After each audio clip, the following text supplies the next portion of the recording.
Hey guys, what's up? In this tutorial video I will teach you step by step how you can make QR codes using the bit.ly link shortening service free of charge. It is super simple guys, so make sure you follow these instructions to apply them for yourself. So in the first step, head over to bit.ly.com and log into your account. You can sign up on bit.ly free of charge by clicking on that button here in the top right corner.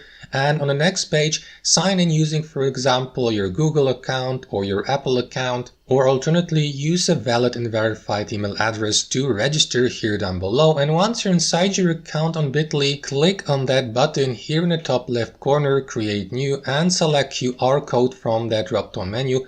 Alternately, press Q on your keyboard as a shortcut. That's totally up to you. And that will prompt this window here where you will be given the opportunity to enter the URL of the destination page you would like to turn into a QR code. For example, to redirect your visitors and viewers to a specific destination page, like your own website, your own online blog, or post on social media, a sales page, an affiliate offer, or a video on YouTube or TikTok. That's totally up to you, as long as the content you share through your destination page is not related to any immoral or illegal stuff. You're good to go, and your visitors will see the QR code, scan it, and get automatically redirected to your destination page. So for the sake of this tutorial, I'm going to share that TikTok video here from the tech niche. You don't even need to be signed in or logged into your TikTok account to do this. Simply right click on the given video guys and select copy link here. Head back to bit.ly, paste your copied URL here into this box where it says destination. Next, click on design your QR code here at the bottom.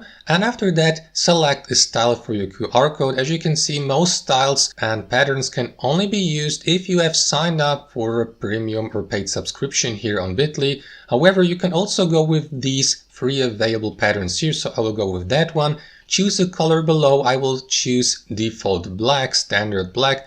And last but not least, confirm your setup by clicking on that button at the bottom. Create your code, wait for bit.ly to finish creating your QR code. It's actually a matter of a second, and there you go. Once bit.ly has finished creating, you will be given the opportunity to download your QR code, for example, as a PNG or JPEG file, to share that QR code with your followers and viewers, for instance, through an application, through social media, through your own website, depending on where you would like to upload, publish, and share your QR code. And that's basically it, guys. Thanks for watching and have a wonderful day.